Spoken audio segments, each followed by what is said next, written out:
அவ்வளவுதானா? ஆமா, எங்களுக்கு கைத்தட்டுங்க கைத்தட்டுங்கன்னு கேட்டு பழகிடுச்சு. எதிரில் உட்கார்ந்துருக்கோம் கைத்தட்டினாதான் பேச்சு வரும். கொஞ்ச நாள் முன்னாடி கொரோனா வந்துச்சுல்ல, கொரோனா வந்தப்ப எங்களுக்கு இந்த மாதிரி ஒரு கூட்டம் இல்லை, மேடை இல்லை, லைட் இல்லை, மைக் இல்லை, காசு இல்லை, மெயினாக இந்த கைத்தட்டல் இல்லை. இந்த கைத்தட்டல் சத்தம் கேட்கலன்னா எங்களுக்கு தூக்கம் வராது. டெய்லி பழகிருச்சு. எங்கள் கூட பட்டிமன்றம் பேசுகிற ஒரு அம்மா நான் ராத்திரி 12-1 மணிக்கு திடீர்னு எந்திரிச்சு பெரியவர்களே தாய்மார்களேன்னு வீட்டில் கத்தியிருக்கிறாங்க. அப்புறம் இப்போ அண்ணா எனக்கு சால்வை போட்டாங்கல்ல, அந்த மாதிரி அவங்க வீட்டுக்காரர் பக்கத்தில் இருக்கிறவரு பெட்ஷீட் எடுத்து இப்படி போட்டாராம். நன்றி வணக்கம்னு படுத்துட்டாங்க. அந்த மாதிரி நீங்கள் நல்லா கை தட்டினா நிகழ்ச்சி நல்லா நடக்கும். நீ எல்லால் தெய்வம் இல்லை, எனது நெஞ்சே நீ வாடும் எல்லை. முருகா நீ எல்லால் தெய்வம் இல்லை, எனது நெஞ்சே நீ வாடும் எல்லை. முருகா நீ எல்லால் தெய்வம் இல்லை.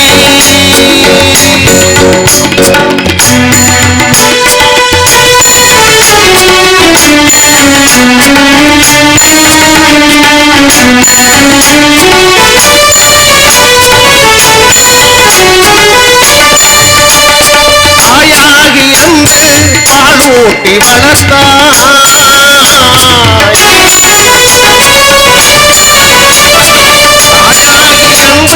பாலூட்டி வளர்த்தாய், தந்தையாய் நின்று சிந்தை நிறைந்தாய். தாயாகி அன்பு பாலூட்டி வளர்த்தாய், தந்தையாய் நின்று சிந்தை நிறைந்தாய்.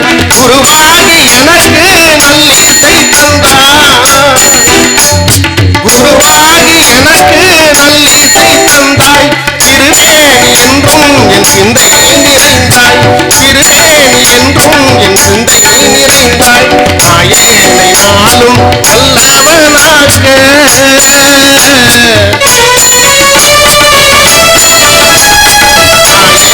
நாளும் நல்லவனாக. ஓயாமல் ஒளியாமல் உன்னருள் தந்தாய், ஓயாமல் ஒளியாமல் உன்னருள் தந்தாய். நீ எல்லால் தெய்வம் இல்லை, எனது நெஞ்சே நீ வாழும் எல்லை. முருகா நீ எல்லால் தெய்வம் இல்லை.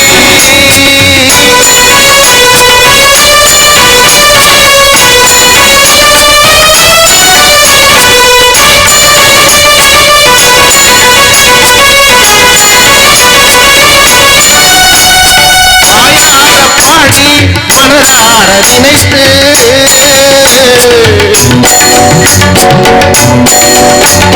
தாயார பாடி மனதார நினைத்து கணக்கிடவே என்றும் நான் பெற்ற செல்வம். நீ எல்லால் தெய்வம் இல்லை, எனது நெஞ்சே நீ வாழும் எல்லை. முருகா நீ எல்லால் தெய்வம் இல்லை, எனது நெஞ்சே நீ வாழும் எல்லை. முருகா நீ எல்லால் தெய்வம் இல்லை. அரே அப்பா சந்தோஷம். இந்த கை தட்டலுக்கு தாங்க நாங்க இவ்வளவு கஷ்டப்படுறோம். மாப்பிள்ளை வீட்டில இருந்து கிளம்பி வந்து 1 மாசம் ஆகுது. 1 மாசமா எந்த பஸ்ல இருக்கிறாருன்னு அவருக்கே தெரியல, எந்த ஹோட்டல்ல தங்கி இருக்காருன்னு என்னன்னு தெரியல, என்ன சாப்பிட்டாருன்னு தெரியல. நேத்து தென்காசி, முந்தா நேத்து கோயம்புத்தூர், அதுக்கு முன்னாடி நாள் சென்னை. நீங்க உங்க போன்ல இதெல்லாம் பார்த்துருப்பீங்களா? மாப்பிள்ளையா பார்த்துருக்கீங்களா இல்லையா? அதனால போன்லயே பார்த்தா பத்தாது. இந்த ஊர்ல இருக்க பெரிய மனுஷங்க இவ்வளவு பேர் சேர்ந்து ஒரு நல்ல நிகழ்ச்சி ஏற்பாடு பண்ணி நேரில் கூட்டு வந்திருக்கிறாங்க.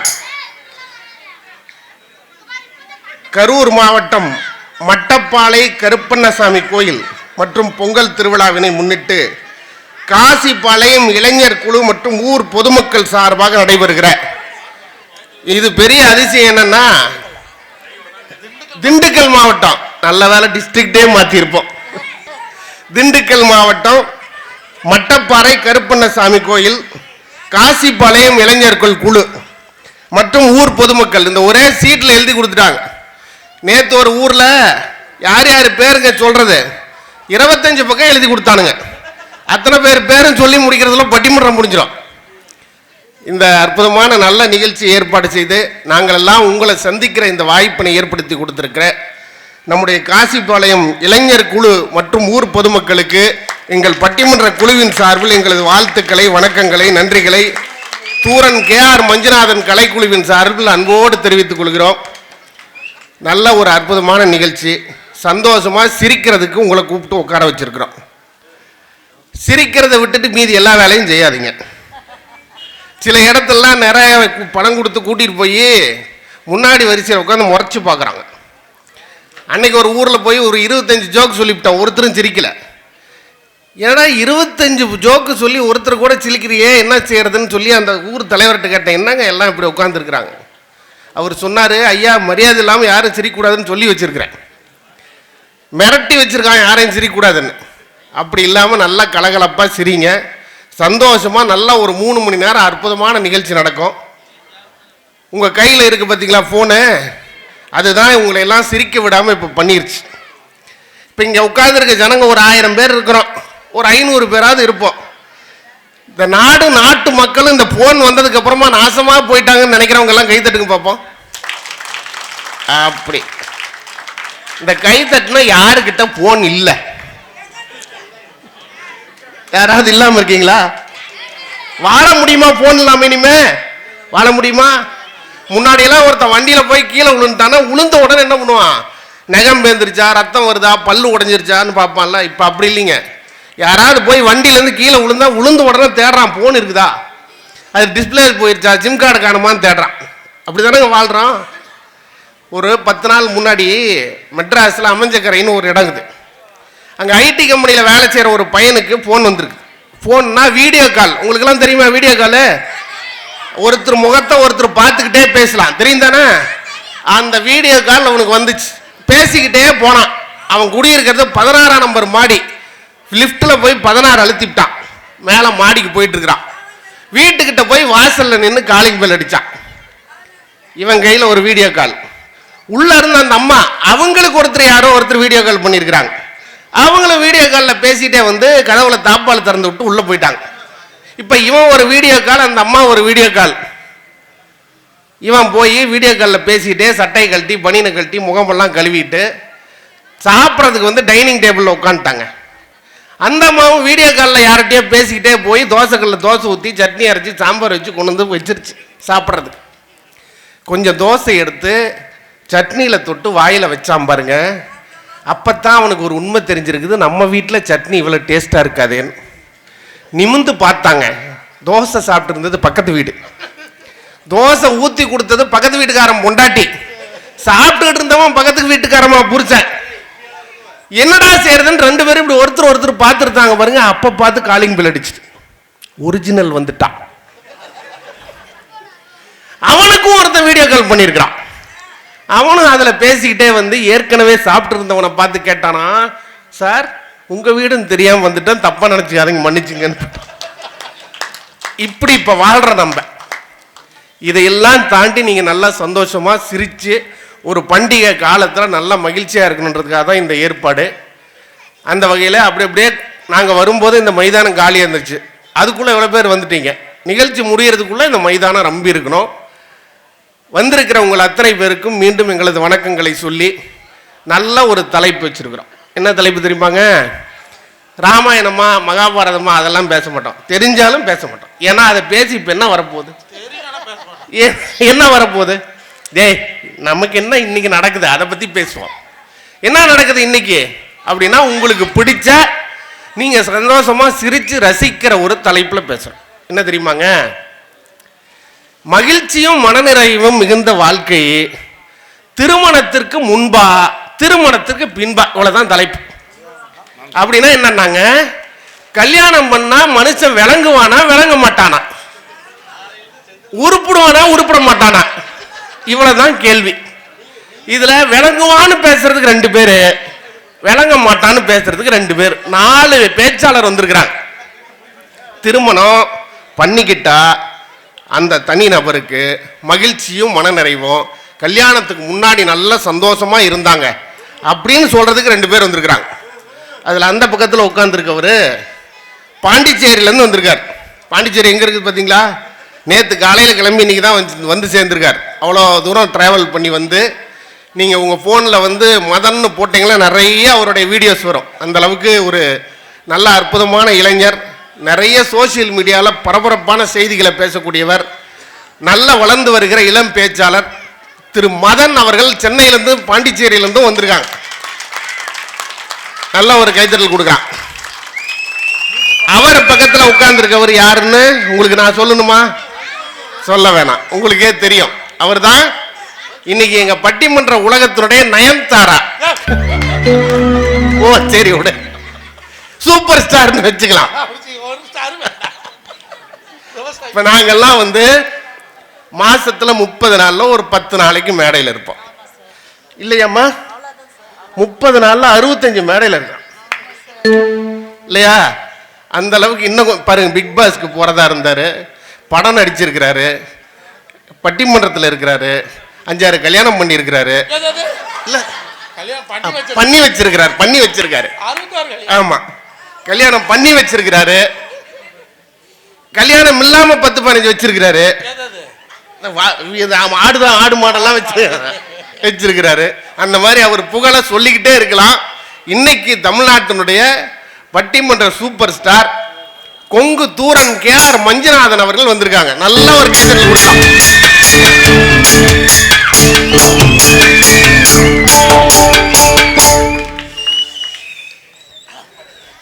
இந்த பாட்டு அவருக்கு சம்பந்தப்பட்ட பாட்டு இல்ல. ரைட்.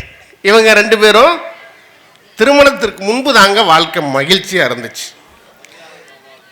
திருமணத்துக்கு பின்னாடி ஒரு குடும்பம்னு ஆனதுக்கு அப்புறம் தானங்க சந்தோஷம் வரும். கல்யாணத்துக்கு முன்னாடி அவன் என்ன தருதலையா தெரிஞ்சிருப்பான்ல, அதுல என்னங்க மகிழ்ச்சி இருக்கு, மனநிறைவு இருக்குன்னு சொல்றதுக்காக 2 பேர் வந்திருக்காங்க. அதுல முதல்ல உட்கார்ந்துருக்கவங்க சென்னையில இருந்து வந்திருக்காங்க. அற்புதமான நல்ல குரல் வளத்துக்கு சொந்தக்காரர். அவங்க பாட கேட்டீங்கன்னா அற்புதமா இருக்கும். அப்படி பாடுவாங்க, நீங்க நல்லா ரசிச்சு கேட்கலாம். இன்னைக்கு இருக்கிற பட்டிமன்ற பேச்சாளர்கள்லயே அவங்க தான் வந்து பி. சுசீலா, திருமதி ராணி குமார் அவர்கள் வந்திருக்காங்க. நல்ல ஒரு கைத்தட்டல் கொடுக்கலாம்.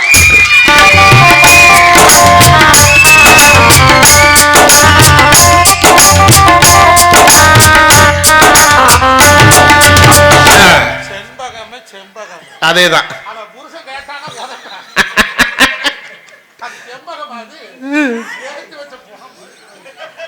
அவங்க பக்கத்தில் உட்கார்ந்து இருக்கவங்க திருவண்ணாமலையிலிருந்து வந்திருக்காங்க. அவங்களும் வளர்ந்து வரக்கூடிய ஒரு நல்ல பெரிய பேச்சாளர். சோசியல் மீடியாவில் பெரிய அளவுக்கு வளர்ந்து வந்திருக்காங்க. நிறைய விஜய் தொலைக்காட்சி போன்ற தொலைக்காட்சி நிகழ்ச்சிகள் நீங்கள் பார்த்துருக்கலாம். அற்புதமான நல்ல தமிழுக்கு சொந்தக்காரர். அவங்க திருவண்ணாமலையிலிருந்து அஞ்சலி வந்திருக்காங்க. நல்ல ஒரு கைத்தட்டல் கொடுக்கலாம்.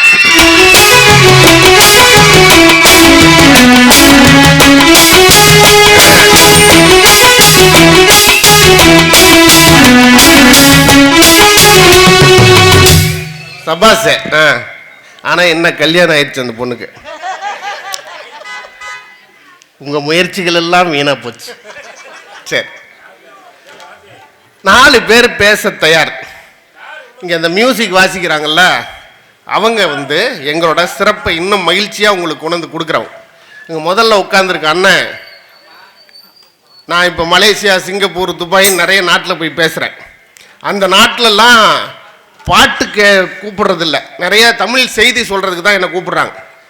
ஆனால் கீழே இறங்கி வரும்போது அங்கே இருக்கிற ஜனங்கள்லாம், சார் நல்லா ஒரு சினிமா பாட்டு பாடிட்டு போங்க சார்னு கேட்குறாங்க. அதுக்கெல்லாம் காரணம், என்னை பாட வைக்கிற பெருமை அவர் தான் காரணம். கல்கி சீனிவாசன். நல்ல ஒரு கைதல் கொடுக்கலாம்.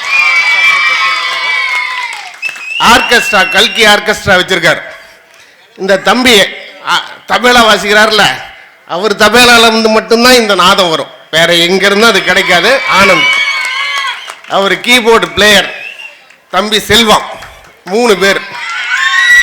எங்க எல்லாத்தை விடவும் இன்னொரு சிறப்பு என்ன, ஆடியோ விஜய், விஜயன் ஆடியோஸ். விஜயன் ஆடியோஸ்க்கு நல்ல ஒரு கைத்தட்டல் கொடுக்கலாம். ஏன்னு கேளுங்களேன், இன்னைக்கெல்லாம் நாங்க என்ன பேசினாலும் இவங்க என்ன வாசிச்சாலும் அவர் கையில தான் இருக்குது. அவர் நல்லா ஒரு ஆப்ரேட் பண்ணார்னா சூப்பரா இருக்கும் நிகழ்ச்சி.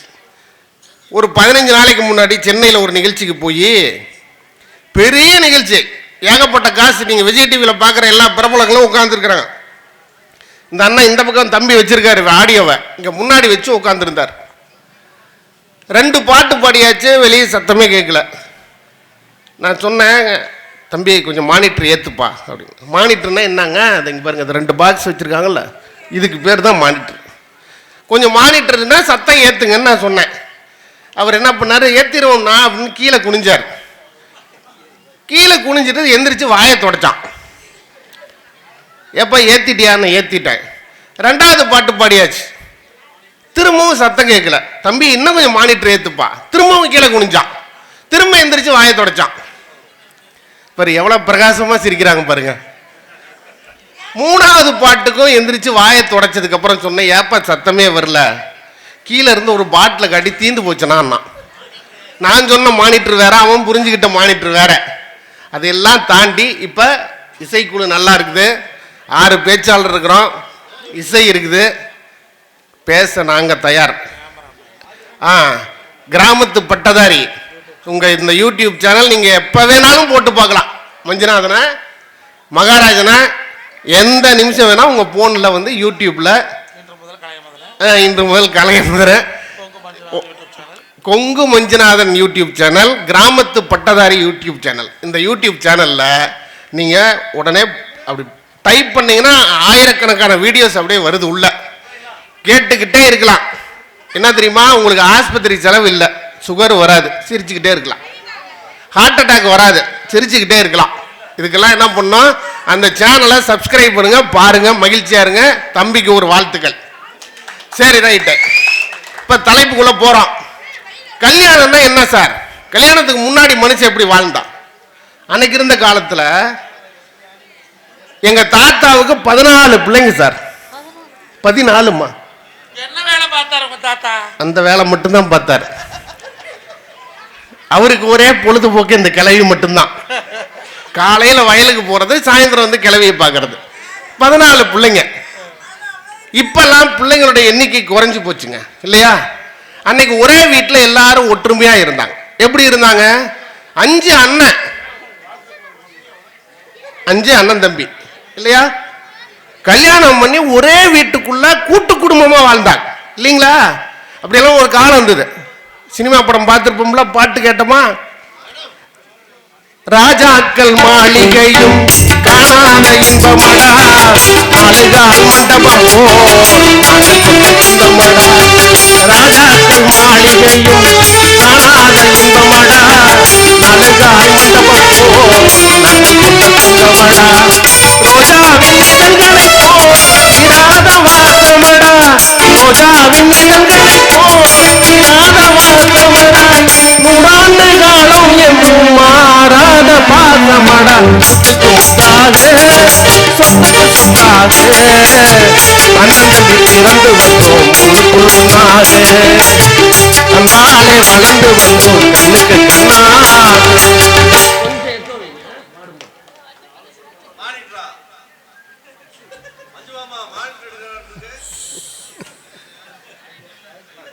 ஹலோ, பாடும்போது எக்கோ வைங்க, பேசும்போது கட் பண்ணிடுங்க.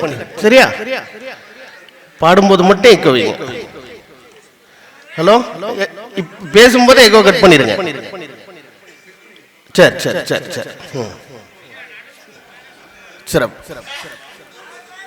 போமா? ரைட்.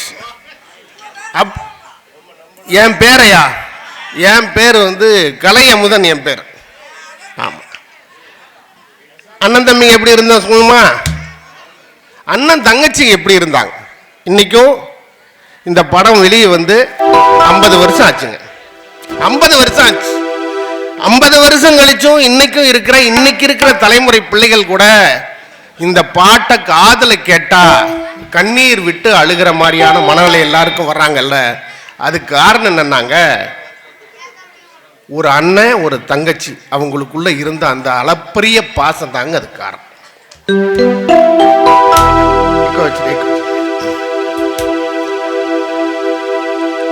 மலர்ந்தும் மலராத பாதி மலர் போல வளரும் வெளிவண்ணமே,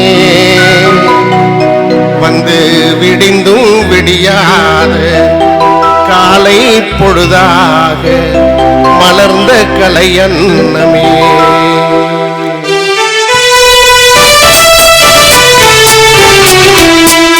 மலர்ந்தும் மலராத பாதி மலர் போல வளரும் விழி வண்ணமே. விடிந்தும் விடியாத காலை பொழுதாக வளர்ந்த கலையன்னமே. என்னை மூடி அருமை மகள் போல வளர்த்த கதை சொல்லவா. கனவில் நினையாத காலம் எட்டி வந்து சிரித்த கதை சொல்லவா. கண்ணின் மணி போல மணியின் நிழல் போல கலந்து பிறந்தோமடா. இந்த மண்ணும் கடல்வானும் மறைந்து முடிந்தால் மறக்க முடியாதடா. உறவை பிரிக்க முடியாதடா. மலர்ந்தும் மலராத பாதி மலர் போல வளரும் விழி வண்ணமே. வந்து விடிந்தும் விடியாத காலை பொழுதாக வளர்ந்த களி அன்னமே. நதியில் விளையாடி கொடியில் தலை சீவி கடந்த இளம் தென்றலே. வளர்பொதிகை மலை தோன்றி மதுரை நகர்கண் பொழிந்த தமிழ் மன்றமே. மலர்ந்தும் மலராத பாதி மலர் போல வளரும் வெளிவண்ணமே. வந்து விடிந்தும் விடியாத காலை பொழுதாக மலர்ந்த கலையன்னமே.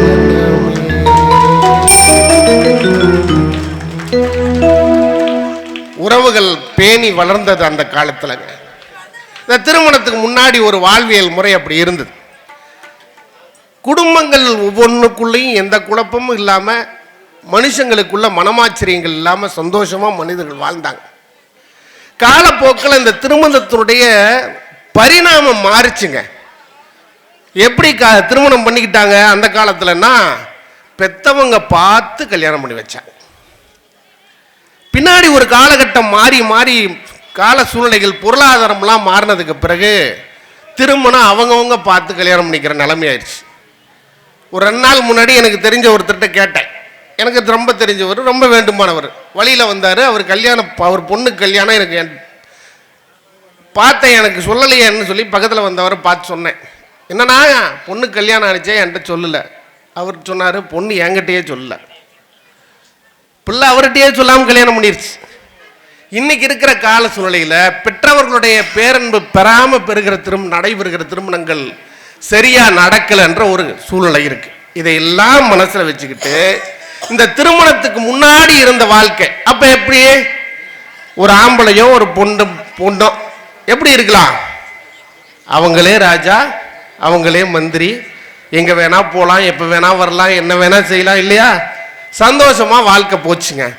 இந்த திருமணம் ஆனதுக்கு பிறகு பொழுதுனிக்கும் பொண்டாட்டிக்கு பதில் சொல்லணும் இல்லையா? எவனாவது ரோட்ல நடந்து போயிட்டு இருக்கிறான், அந்த போன் பாருங்க கையில யாரும் வச்சிருக்கிறதுல காதுக்குள்ள மாட்டிருக்கிறாங்க. இந்த வண்டியில போயிட்டே இருக்கிறவன் திடீர்னு இவன் ஓ ஓன்னு கத்துனான்னா பொண்டாட்டிகிட்ட பேசுறான்னு அர்த்தம். அவனை அவ்வளவு கடுமையா டார்ச்சர் பண்றது வீட்டுல இருந்து ஒரு அம்மா. இதெல்லாம் திருமணத்துக்கு பின்னாடி தாங்க நடக்குது. இந்த 2 சைடும் பேலன்ஸ் பண்ணி கடைசியா ஒரு தீர்ப்பு சொல்லுவோம். அது வரைக்கும் நீங்கள்லாம் அமைதியா உட்கார்ந்துருக்கணும். கொத்து கொத்தா எந்திரிச்சு போய் என் ஈரக்குலையை நடுங்க விட்டுறக்கூடாது. கடைசி வரைக்கும் நீங்க இருப்பீங்கன்ற நம்பிக்கையோட முதலாவதாக இந்த விவாதத்தை தொடங்கி வைக்க, மகிழ்ச்சியும் மனநிறைவும் மிகுந்த வாழ்க்கை திருமணத்திற்கு முன்பே என்று சொல்லி அற்புதமாக உங்களிடத்தில் தன்னுடைய வாதத்திறமையை கொண்டு வந்து வைக்கிறதுக்காக அன்பு தம்பி மதன் அவர்களை உங்களுடைய பலத்த கரவொலியோடு அன்போடு அழைக்கிறேன். நல்ல ஒரு கைத்தட்டல் கொடுங்க.